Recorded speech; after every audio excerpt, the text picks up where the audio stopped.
बाहर आने वाला है, उसकी तरफ देखना भी मत। हाँ, अरे मैं तो जोर से भाग लूंगा आंखें बंद करके बस। हाँ, और फिर कहीं गिर जाएगा टकरा के। तो फिर मैं करूं क्या? जब भी उस घर की तरफ देखो तो वही एक अजीब सी परछाई डांस करती हुई। चलो चलो। अरे वो देखो, 2 दिन से वो आदमी एक ही जगह पर खड़ा है। अरे आदमी नहीं है, आत्मा है, आत्मा। हाँ, लगता है आत्मा अटक गई है। लेकिन ये है कौन? ये यहाँ तो वो बुढ़िया रहती थी, वो आजकल दिखाई नहीं देती। शायद मर गई है या कहीं गायब हो गई है। अरे तो फिर यार रह कौन रहा है? उसकी तो एक भतीजी भी थी। अरे हाँ, दोनों यही रहती थी। अब दोनों की दोनों गायब है, लेकिन कहाँ? पकड़ो यार, आज मैं देख के ही आता हूँ क्या है। क्या? आ रहा हूँ। समर प्लीज पकड़ो। क्या? समर अरे रुको ना, मैं आ रहा हूँ। यहाँ जाना। प्लीज रुको, मैं आ रहा हूँ। ओके। क्या कर रहा है तू? इसको ना कुछ ज्यादा हीरो बनने की आदत है। समर प्लीज मत जाओ। Summer summer summer summer.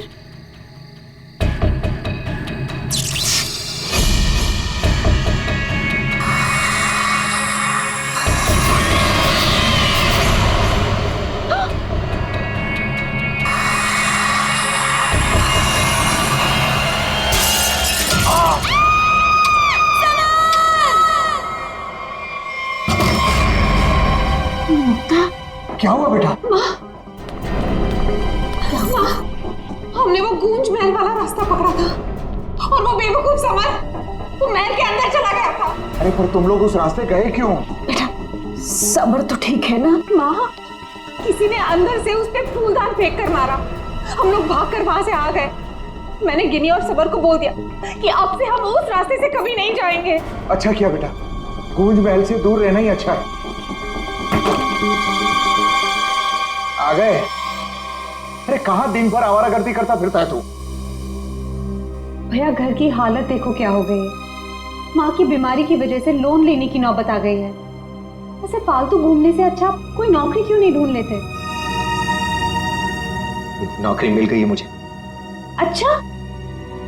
कौन सी बेटा, कहाँ नौकरी मिली तुझे?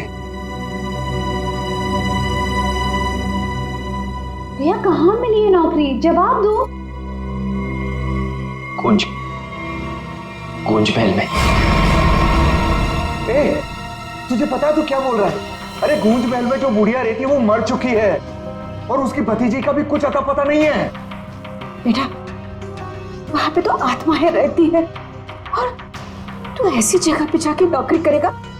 नहीं नहीं, तुझे वहां जाने की कोई जरूरत नहीं है। नहीं, तू वहां नहीं जाएगा। माँ, वो बुढ़िया मरी नहीं है और उसी की भतीजी को पियानो सिखा रहा हूं मैं। 50,000 रुपए दे रहे महीने के। 50,000? म्यूजिक सिखाने के इतने सारे रुपए? माँ मैं ये 50,000 रुपए एडवांस। अब हमारी सारी मुसीबतें खत्म। भैया पता है आज रात को हमारे साथ क्या? म्यूजिक सिखाऊंगा मैं पैसे कमाऊंगा। म्यूजिक सिखाऊंगा, पैसे कमाऊंगा। ये लड़का कभी किसी की नहीं सुनता, तुम देख लेना, कोई न कोई मुसीबत ला के रहेगा एक दिन ये। बल्लू को नौकरी मिल गई और उसने मुझे बताया भी नहीं। और ये ऐसे अजीब से बर्ताव क्यों कर रहा है? वो देखो देखो कैसे अपने आप से बातें कर रहा है। पता नहीं किससे बातें करते रहता है। बल्लू, बल्लू। हाँ हाँ हाँ, मुझे जाना होगा समर। बल्लू हमारी बात तो सुनो। मुझे काम के लिए लेट हो रहा है। गूंज महल में मेरा इंतजार हो रहा है। बल्लू बल्लू, मेरी बात सुनो, वहां मत जाओ। मैं नहीं जानता कि तुम क्या कर रहे हो, लेकिन वहां जान का खतरा है। ये देखो मेरे साथ क्या हुआ है।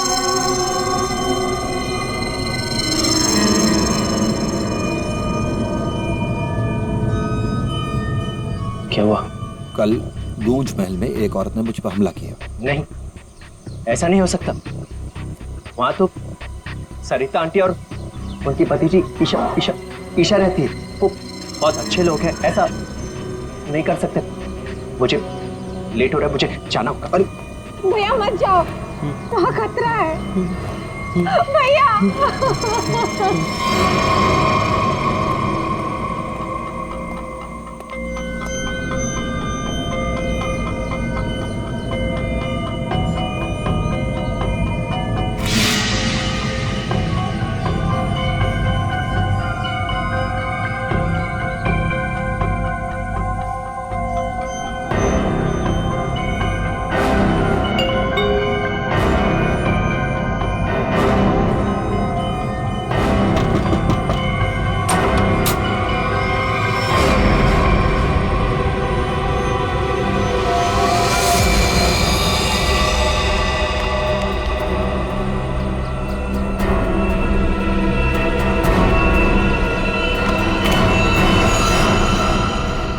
इस लड़के से सारी उम्मीद ही छोड़ दी है। पता नहीं कैसी नौकरी है, नौकरी है भी या नहीं। देख, मेरा बेटा आया होगा, देख तो।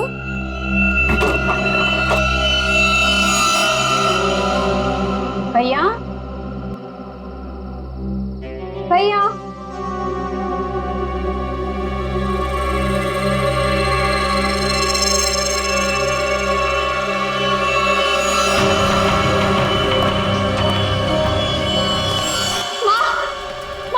बल्लू का टिफिन छोड़कर चला गया। बल्लू को कुछ हुआ तो नहीं ना?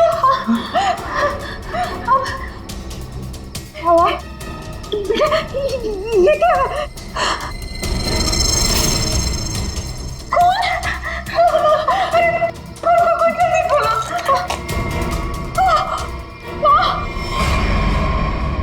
ये है वो गूंज महल जहाँ पे आपका बेटा बलविंदर यानी बल्लू कल आया था और उसके बाद से वो वापस नहीं आया। यहाँ पे दो औरतें रहती हैं, एक बुजुर्ग औरत सविता देवी और उसकी भतीजी ईशा है। और आप लोगों के हिसाब से वो लोग कुछ अजीब है, राइट? सर ये पूरा घर ही अजीब है। यहाँ की खिड़कियों से रोशनी चमकती है, साए दिखते हैं, यहाँ से गुजरने वाले लोगों पर चीजें फेंककर हमला करते हैं। पता नहीं मेरा भाई कैसे फंस गया यहाँ। बल्लू यहाँ नौकरी करता था? जी हाँ, और इसी घर से मेरे बेटे का खाने का डिब्बा वापस आया था, खून से भरा। और सर जब पता लगाने के लिए मैं अपने दोस्तों के साथ यहाँ आई थी तो हमने दरवाजा खटखटाया, आवाजें लगाई, डोरबेल बजाया, लेकिन किसी ने जवाब नहीं दिया। सर यहाँ मेरे बेटे के साथ जरूर कुछ हुआ है, उन लोगों ने जरूर कुछ किया है। सर प्लीज मेरे बेटे को बचा लीजिए।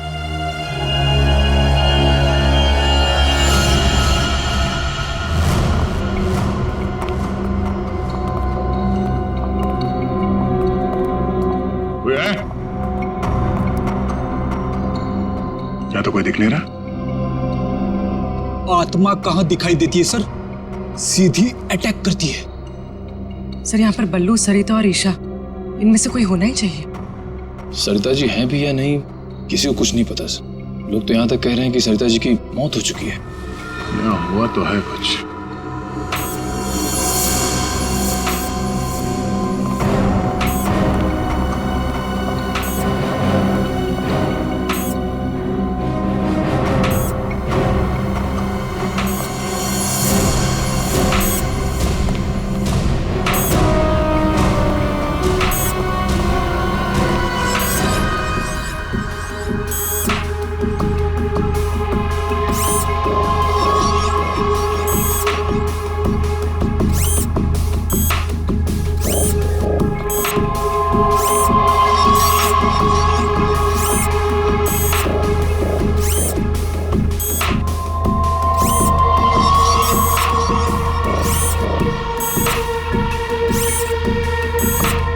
सर ये क्या है तो ये इंसान ही, मगर मैकेनिकल पुतला बना दिया है। खुद ताली बजा रहा है।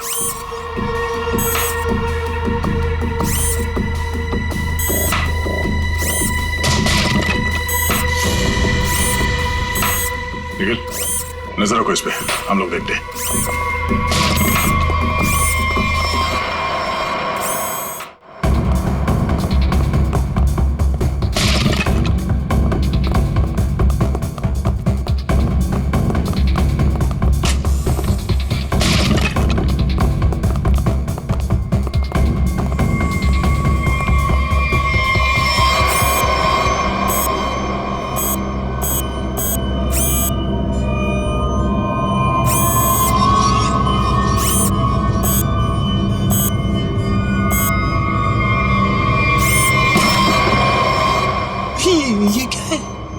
रोबोट जैसा कुछ है।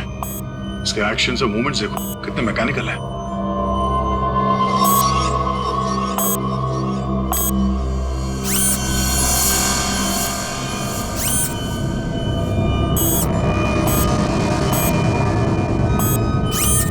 सर ये यहाँ आए कैसे और इन्हें रोकेंगे कैसे? इसे तो टेक्निकली रोका जा सकता है। ये क्या है? बोली नजर रखना इसमें।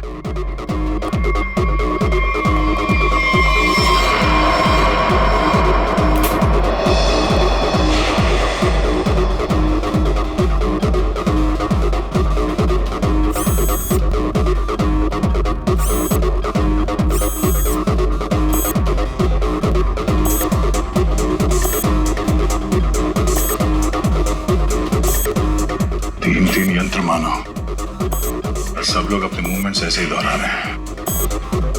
कौन है ये लोग और इन लोगों के साथ ऐसा किसने किया?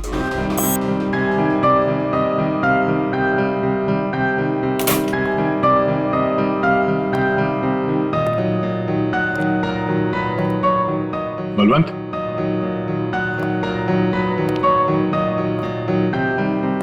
बल्लू, बल्लू,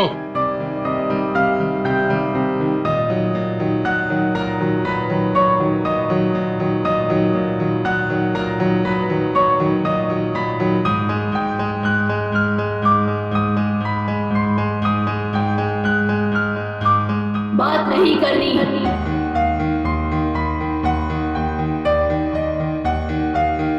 क्या हो गया तुम्हें? और तुम ये लड़की की आवाज में बात क्यों कर रहे हो? और ये तुम्हारे कपड़ों पे ये खून कैसे? हाँ? बल्लू इधर देखो, मैं तुमसे कुछ बात कर रहा हूं, मेरी तरफ देखो।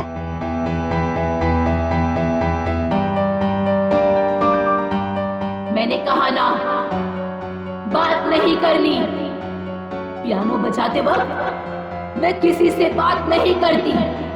मुझे गुस्सा आता है और फिर मैं सबको मार देती हूँ, मार देती हूँ।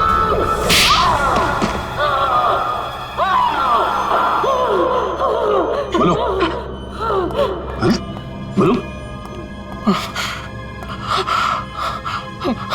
एक्सक्यूज मी, कौन हो तुम?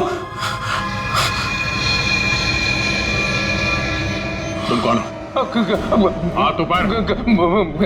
देखिए आप गोली मत चलाना, गोली मत चलाना। ये मेरा ही घर है, आप गोली मत चलाना, मारना मत मुझे आप प्लीज। तुम्हारा घर है ये?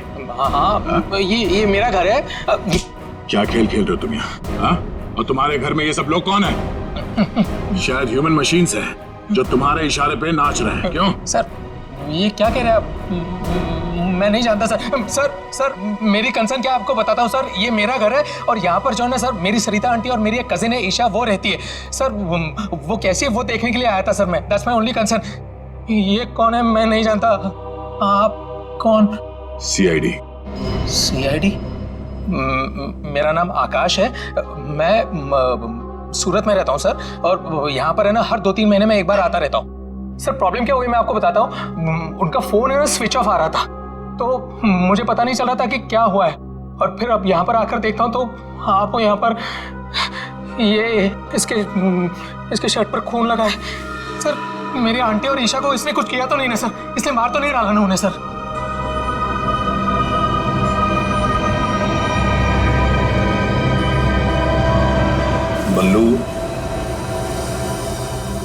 बल्लू तुम सुन रहे हो? मैं तुमसे बात कर रहा हूं। हाँ, अब मुझसे कुछ पूछ रहे हैं? हाँ। क्या हुआ? बल्लू हमें बताओ, तुम गुंज महल गए थे ना, तब तुम्हारे साथ क्या हुआ? क्या हुआ तुम्हारे साथ? कुछ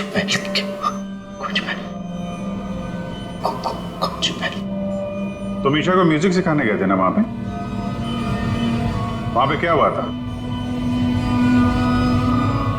सरिता और ईशा कहाँ हैं? सर सर मुझे समझ नहीं आ रहा है कि आप लोग इसे इतना प्यार से क्यों पूछ रहे हैं।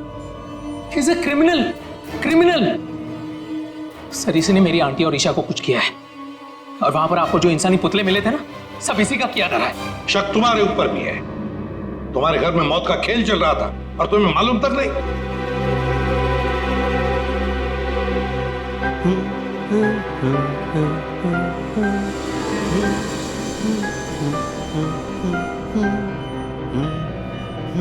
सचिन, वो फोटोग्राफ दिखाओ।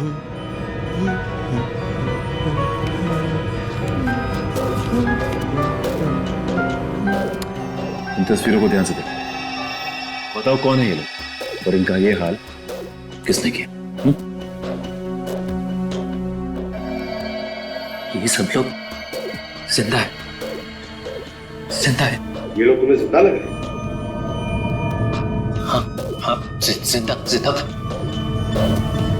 मुझे बताया गया था कि ये रिश्तेदार हैं और म्यूजिक सुन रहे। ये झूठ बोल रहा है सर, इनमें से कोई मेरा रिश्तेदार नहीं है। सर ये ड्रामा कर रहा है, सबको मार दिया और अब क्या बकवास कर रही है? तुम्हें चाय के लिए कहा था ना, चाय किधर है? हाँ? ये ईशा कुछ बोल क्यों नहीं रही? ये अकेला क्यों ताली बजा रहा है? हाँ? मम्मी को बोल देता हूं, रुकूं या भाग जाऊं? कितना बड़ा और डरावना घर है। सर आप मेरी बात सुनिए सर, ये पूरा का पूरा पागल हो चुका है। Is a psycho killer. Bablu क्या हुआ था कल जब तुम ईशा को म्यूजिक सिखाने गए थे? कुछ याद है वहां पे क्या हुआ था? हा? क्या हुआ था वहां पे? चाय चाय पिलाई थी उसने। हाँ बराबर। चाय चाय चाय। तो फिर ईशा कहाँ गई? बल्लू, बल्लू, किसका खून था तुम्हारे कपड़ों पर? हाँ? फिर दया पर हमला क्यों किया तुमने? कपड़े? अरे मेरे कपड़े बदल गए। मेरे कपड़ों पे खून था। खून था कपड़ों पे। हाँ, खूनी के कपड़े पे खून ही होता है। एक मिनट, आप जरा उधर चलो। चुप रहिए, बीच में बोलिए मत।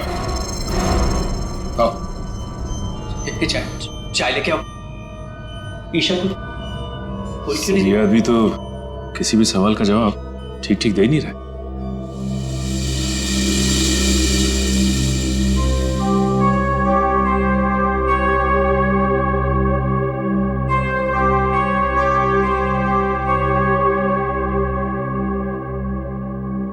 अभिजीत, इस बल्लू की मेडिकल जांच करवाते हैं, पता तो चले ड्रामा कर रहा है या वाकई इसके दिमाग के साथ कोई प्रॉब्लम है।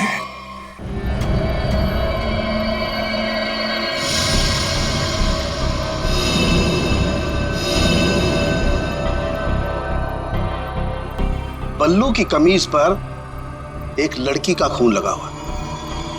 इस कमीज पर जो खून लगा है लड़की का है, ये मैंने पता लगा लिया है। ये रही उसकी डीएनए रिपोर्ट। अब मैं आपसे सिर्फ ये जानना चाहता हूं कि ये जो लड़की मरी है ये कौन है और इसे किसने मारा?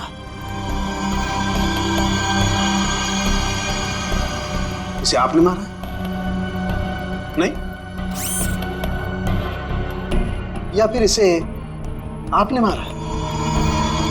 नहीं? या फिर इसे तुमने मारा?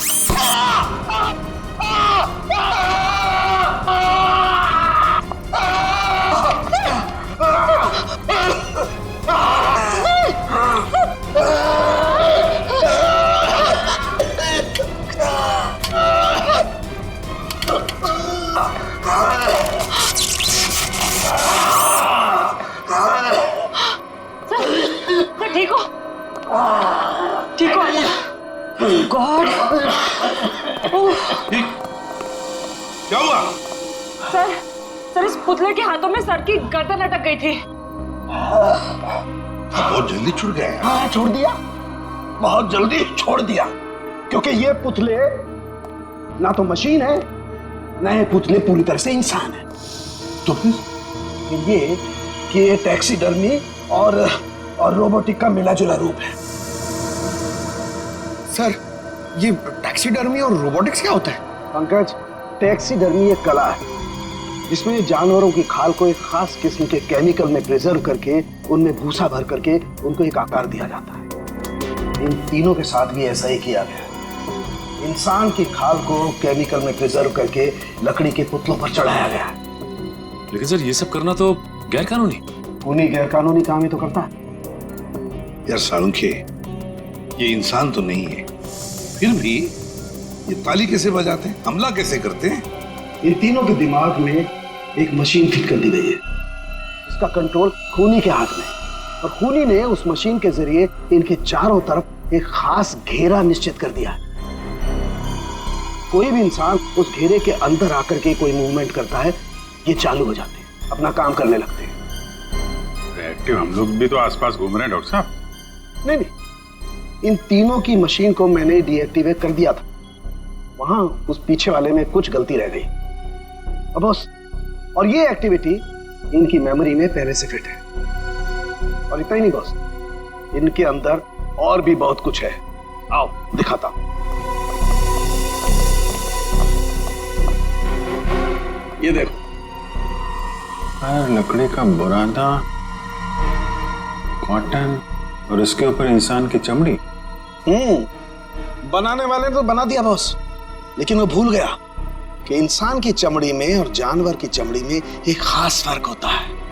इंसान की चमड़ी जानवर जैसी मोटी नहीं होती है, इसीलिए उसे कितना भी केमिकली ट्रीट करो, कितना भी केमिकल में डाल लो, वो इंसान की चमड़ी जैसी नहीं रह सकती है।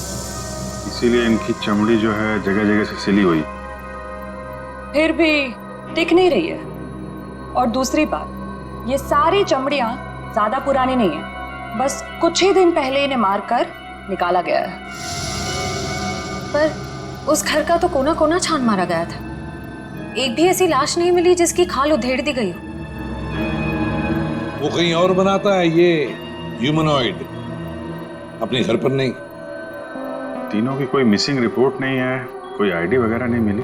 है कौन ये लोग? तारिका जी, ये जो कपड़े पहने थे इन लोगों ने, उनसे कुछ पता चला आपको? कुछ खास नहीं, तीनों के कपड़े से बस एक लेबल मिला है, किसी टीएल टेलर का लेबल है। TL Taylor?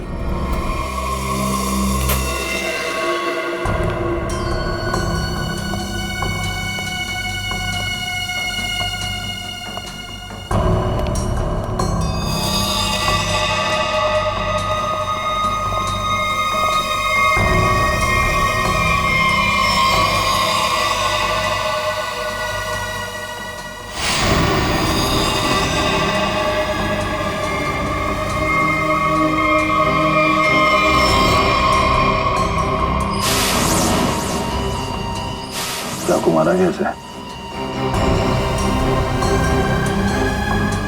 कई बार मारा गया। सर, बल्लू के कपड़े पे जो खून के छींटे थे, कहीं इस लड़की के तो नहीं?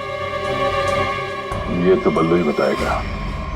मुंजी, असली बात यह है कि गूंज महल में से एक लाश मिली हमें, एक लड़की की लाश। ये है वो लड़की। क्या आप जानते हैं इसे? किन्नी है ये, मेरे बेटे की दोस्त। ये मर गई क्या? तो ये बल्लू उस लड़की को जानता था सर? और मोहन जी, बल्लू के कपड़ों पर गिनी का खून है। मोहन जी, आप प्लीज थोड़ा वेट करिए, हम आपको बुलाते हैं। एसीपी सर, मैंने बल्लू की सारी रिपोर्ट्स पढ़ ली हैं। डॉक्टर सालुंखे से भी बात हुई मेरी। बलवंत के खून में ऐसे ड्रग्स हैं जिससे इंसान सच और झूठ के सपने के अंतर को नहीं समझ पाता। उसे उस वक्त जो कहा जाए उसे वही सच लगता है। तो क्या डॉक्टर साहब ये बलवंत ड्रग के इन्फ्लुएंस में किसी को मार भी सकता है? जी, ऐसा हो भी सकता है और नहीं भी। हमने बलवंत को कुछ मेडिसिन्स दी हैं। आधी बेहोशी की हालत में हम बलवंत के दिमाग के माध्यम से वापस गूंज महल जाएंगे। क्या तुम मुझे सुन पा रहे हो बल्लू? हाँ। गुड। अब एक काम करो, अपनी आंखें बंद करो और ठीक उसी तरह वापस गूंज महल जाओ जैसे तुम पहली बार गए थे। बोलो ईशा, क्यों बुलाया? वो मेरे पास एक नौकरी है तुम्हारे लिए, करोगे? नौकरी? हाँ, तुम म्यूजिशियन हो ना, पियानो बजाते हो, मैं जानती हूँ। मैं तुम्हें 50,000 रुपए दूंगी। 50,000? हाँ, अब तुम यहाँ बैठो, कहीं जाना मत, मैं तुम्हारे लिए चाय बना के लाती हूँ, ठीक है? यही बैठना। चाय नहीं चाहिए ईशा, सुनो। ये 50,000 की नौकरी कर लूं? कर लेता हूं, पैसे अच्छे हैं, उससे माँ का इलाज भी हो जाएगा। लेकिन ये ईशा मुझे कुछ बताने वाली थी, उससे कुछ बोल नहीं रही, पता नहीं क्या हुआ ऐसे। और ये घर भी थोड़ा सा अजीब लग रहा है, कहीं ईशा कोई मुसीबत में तो नहीं है?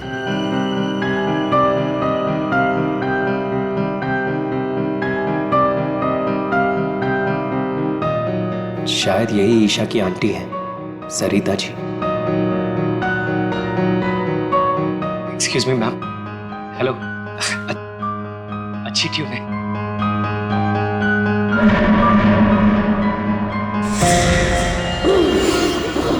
नहीं छोड़ूंगी। छोड़ो। नहीं छोड़ूंगी। छोड़ो। अरे बोलो। नहीं छोड़ूंगी। संभालो उसे, मार डालेगा वो डॉक्टर को। नहीं छोड़ूंगी। संभालिए आप इसे। नहीं छोड़ूंगी। बैठो। बल्लू, ये लड़की की आवाज में क्यों आता है? डॉक्टर साहब, नहीं छोड़ूंगी। पकड़िए आप इसे। किसी को नहीं छोड़ूंगी।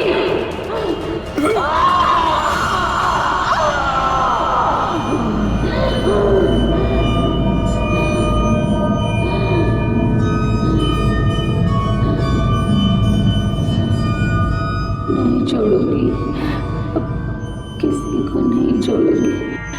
पुतला बना दिया, परेशान कर दूंगी। बची हुई बॉडीज मछलियों को खिला दूंगी।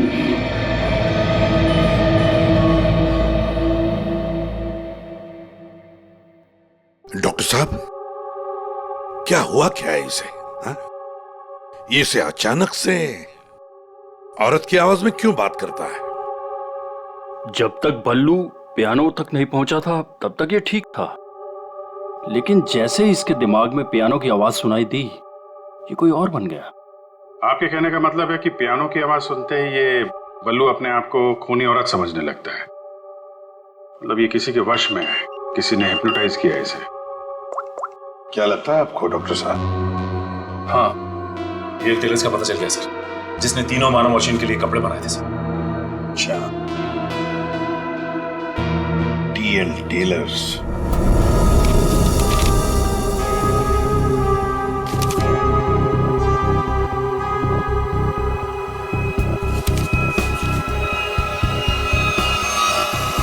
साहब जी। हाँ, अभी आया।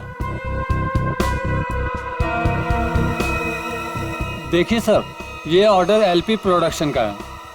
19 दिसंबर 2015 को कपड़ा दिया था और 1 जनवरी 2016 को 5 कॉस्ट्यूम और नाप भी है, और ऑर्डर देने वाली का नाम भी है, रॉबी का, और फोन नंबर भी है सर। 91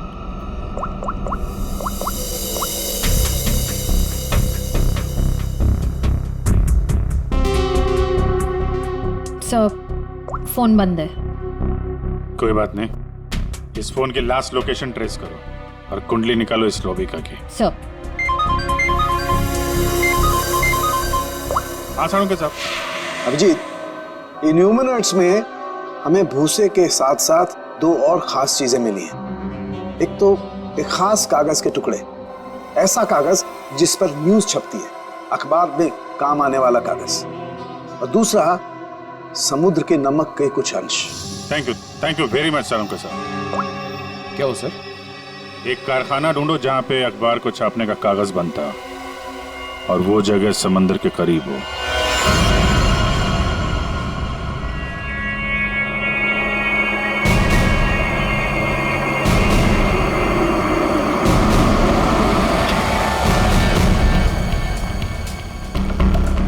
समंदर के किनारे पेपर मिल, और वो भी बंद पड़ी हुई।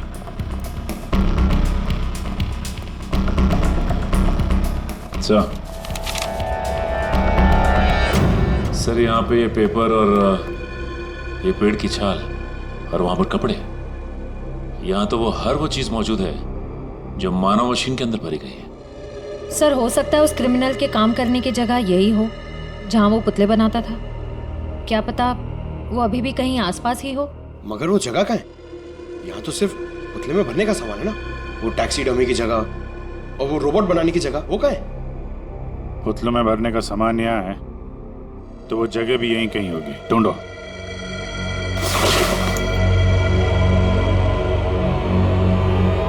सर!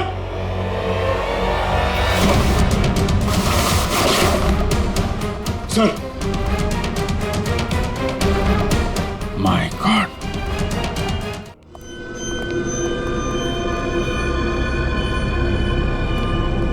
तो ये वो जगह है जहां पे ह्यूमन मशीन बनाई जा रही है।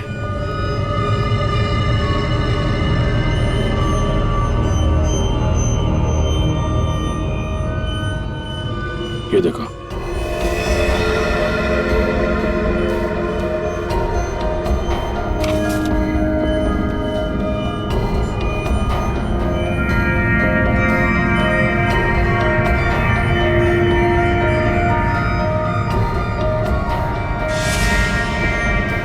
पूरा मैकेनिज्म है यहाँ पे।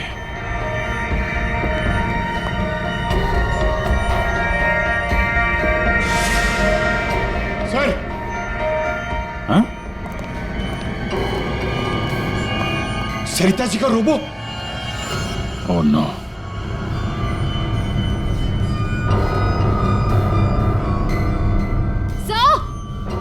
सर जल्दी आइए। सर ईशा, सर खूनी ने इसका सारा खून निकाल दिया है। इसकी सांसें भी बहुत धीमी चल रही हैं। इसको हॉस्पिटल लेके चलो जल्दी। एम्बुलेंस को फोन करो। हेलो, सरिता को तो उसने रोबोट बना दिया, अब इसका भी वो हल करने वाला था। सर, रोबिका की लोकेशन का पता चल गया। आज तो हद हो गई। कब से वैनिटी का इंतजार कर रही हूँ।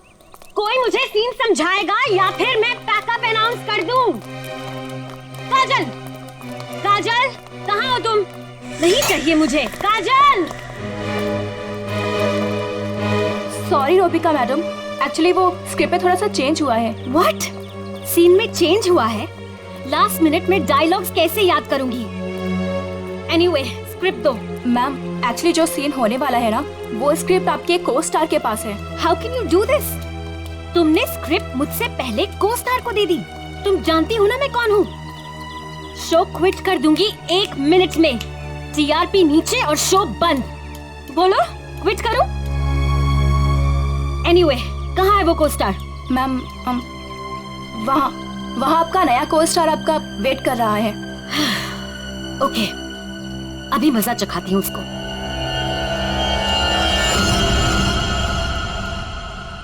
हेलो, कोई है? यहाँ तो कोई नजर नहीं आ रहा। हेलो, कोई है यहाँ पर? हेलो, हेलो, कोई है? पता नहीं ये काजल भी ना यहाँ क्यों भेज दिया मुझे।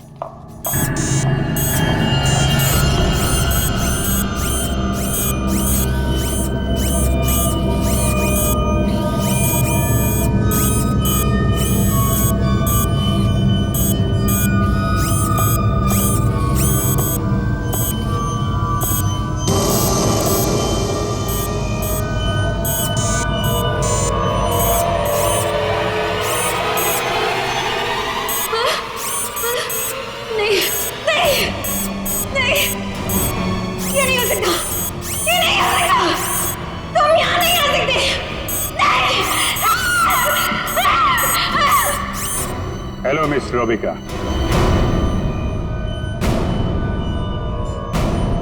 कौन हो तुम सब? और ये सब नाटक क्या है? हमें छोड़िए, आप ये बताइए कि आपने ऐसा क्यों कहा कि ये यहां नहीं आ सकते? आप जानती हैं ना? वो मैं डर गई थी, इसीलिए मेरे मुंह से कुछ भी निकल गया। सच बोलिए, सीआईडी से हम लोग। सीआईडी? जी हाँ। इन मशीनी मानों के पीछे क्या कहानी है? कौन है वो 3 लोग जिन्हें तुमने इस हालत में पहुंचा दिया? ईशा और सरिता के साथ क्यों किया तुमने ऐसा?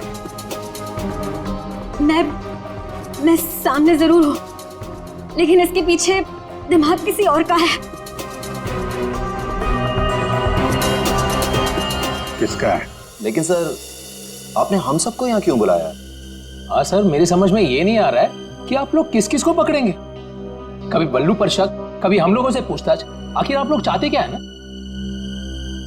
कुछ तो बताइए सर, ये सब किसने किया है?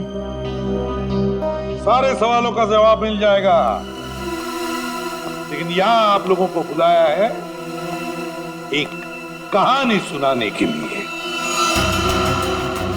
कहानी? जी हाँ, कहानी। कहानी एक इंसान की जिसका दिमाग बड़ा शातिर था। उसके दिमाग में एक प्लान पल रहा था, लोगों को मारना, फिर रोबोटिक्स और टैक्सीडर्मी के जरिए उन्हें वापस जिंदा करना। और ऐसे में वो मिला एक खूबसूरत लड़की से, जिसकी एक बेरहम आंटी थी जो उसे बहुत तंग कर रही थी। उस लड़के के दिमाग में एक आइडिया आया। उसने उन दोनों को एक बहुत बड़े कोठी में शिफ्ट करवा दिया।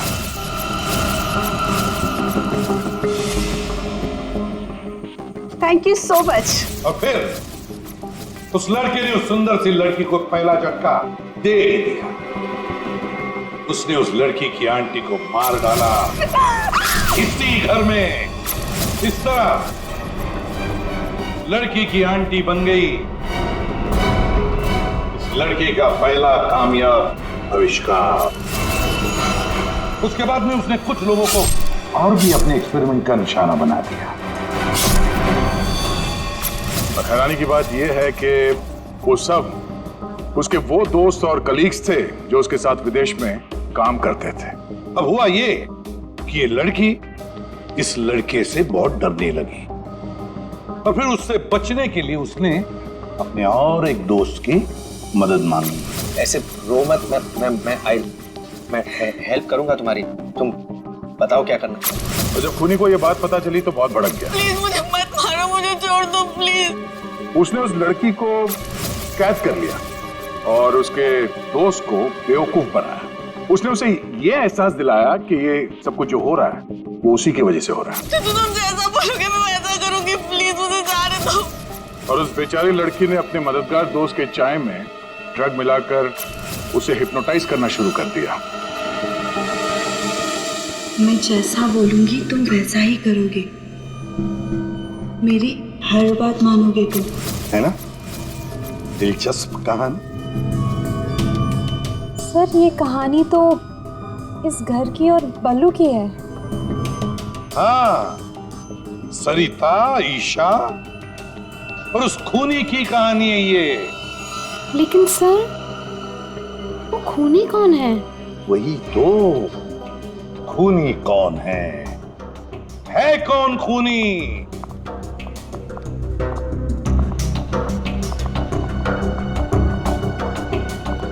कहां फंसा दिया तुमने मुझे?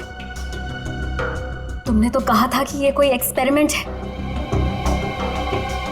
तुमने तो खून ही कर डाले।